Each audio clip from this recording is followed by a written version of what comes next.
श्री सद्गुरु महाराज की जय। महर्षि में ही दिनचर्या उपदेश से गुरु महाराज का प्रवचन। ईश्वर सबकी रक्षा करते हैं। प्यारे लोगों, संत महत बहुत उदारता से कहता है, जितने मनुष्य तन धारी है, प्रभु भक्ति कर सकते सभी। मनुष्य शरीर वाले जितने हैं, सिर्फ भारत में ही नहीं, तमाम संसार में सभी ईश्वर की भक्ति कर सकते हैं। हमारे ख्याल में देश में रहने वाले छोटे लोग जो संताल सब हैं, संत मत से खाली रहें, यह हमको पसंद नहीं। आज यहाँ पर संतालों को देखकर मैं बहुत प्रसन्न हूँ।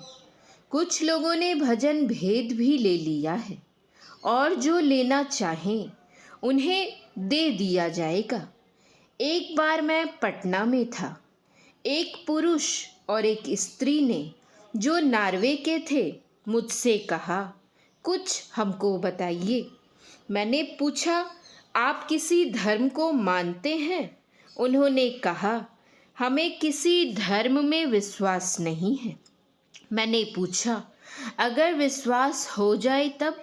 उन्होंने कहा, तब मान लेंगे। मैंने उनको बता दिया। उन्होंने भजन किया और मेरे पूछने पर कहा कि हमने कुछ देखा। यह नॉर्वे यूरोप में है। जापान एशिया महादेश का एक भाग है। वहीं से एक महिला आई थी जो प्रत्यक्ष में कुछ जानने के लिए धर्म खोजती थी। मेरे ललाट में यह थोड़ा सा ऊंचा जो है, इसको स्वप्न में उसने देखा था। इसी को देखकर भारत में उसने मुझे पहचान लिया और मुझसे भजन भेद जानना चाहा। उसे भजन भेद बता दिया गया। उसने भी अपने अंदर कुछ देखा। इन संताल भाइयों में कुछ दीक्षित हैं और जो दीक्षा लेकर साधना करेंगे वे भी अंदर में कुछ देखेंगे, उनसे भी साधना होंगे। ईश्वर सबकी रक्षा करते हैं, यह मैंने प्रत्यक्ष देखा है। एक बार मैं धरकंधा से लौटने के सिलसिले में नहर के किनारे किनारे जा रहा था। जाते जाते अपराह्न काल में मैं बीमार हो गया और उसी के किनारे लेट रहा। मन में सोचा कि रात अब इसी जगह बितानी होगी, क्योंकि मैं बहुत कमज़ोर हो गया था। चलने फिरने का मन नहीं होता था। शाम में एक घास काटने वाला युवक आया। उसने मुझसे पूछताछ की और अपने घर ले आया। रात में सारी व्यवस्था की। जहाँ कोई मददगार नहीं, वहाँ ईश्वर मददगार होते हैं। ईश्वर अपने से तो नहीं, किसी से मदद करवा देते हैं। किसी भी देश में रहो, सभी ईश्वर की भक्ति कर सकते हो। यह जो धर्म कथा है, बाहर का सत्संग है। संत कबीर साहब ने कहा है, मरिए तो मरी जाइए, छूटी पड़े जंजार, ऐसी मरनी को मरे, दिन में 100 बार। ईश्वर मनुष्य की और सब जीवों की मदद करते हैं। विश्वास कभी नहीं छोड़ना चाहिए। श्री सद्गुरु महाराज की जय। सत्संग योग भाग 4 से गुरु महाराज की वाणी। आत्मा सब शरीरों में शरीरी, वा सब देहों में देही, वा सब क्षेत्रों में क्षेत्रज्ञ है। शरीर व देह व क्षेत्र, इसके सब विकार और इसके बाहर और अंतर के सब स्थूल सूक्ष्म अंग प्रत्यंग अनात्मा है।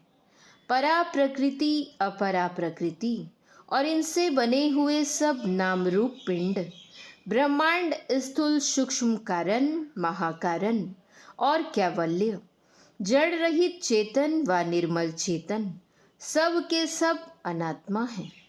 अनात्मा के पसार को आच्छादन मंडल कहते हैं। आच्छादन मंडलों के केवल पार ही में परम प्रभु सर्वेश्वर के निज स्वरूप की प्राप्ति हो सकती है। जड़ात्मक आच्छादन मंडल 4 रूपों में है। वे स्थूल सूक्ष्म कारण और महाकारण कहलाते हैं। कारण की खानी को महाकारण कहते हैं। परम प्रभु सर्वेश्वर के निज स्वरूप की प्राप्ति के बिना परम कल्याण नहीं हो सकता है। आँखों पर रंगीन चश्मा लगा रहने के कारण बाहर के सब दृश्य चश्मे के रंग के अनुरूप रंग वाले दिखते हैं। इसी तरह जड़ात्मक अनात्म आच्छादनों से आच्छादित रहने के कारण जीव को आच्छादन तत्व का ज्ञान होता है, उससे भिन्न तत्व का नहीं। कोई भी सगुण, रज, तम और सत्व से युक्त और साकार रूप अनादि अनंत मूल तत्व व परम प्रभु सर्वेश्वर के संपूर्ण स्वरूप का रूप नहीं हो सकता है। गंध, स्पर्श, रस और त्रैगुण मंडल के ध्वन्यात्मक और वर्णात्मक शब्द शगुन निराकार कहे जा सकते हैं। इनके विशाल से विशाल मंडल से भी परम प्रभु सर्वेश्वर के संपूर्ण स्वरूप का आच्छादन नहीं हो सकता है। निर्मल चेतन और उसके केंद्र से उत्थित आदिनाद व आदि ध्वनि व आदि शब्द त्रैगुण रहित व निर्गुण निराकार कहे जा सकते हैं।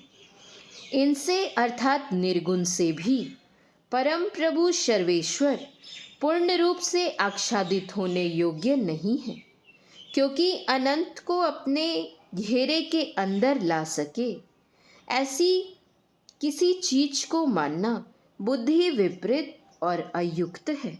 जड़ात्मक शगुन प्रकृति व अपरा प्रकृति नाना रूपों में रूपांतरित होती रहती है, इसलिए इसे क्षर और असत कहते हैं।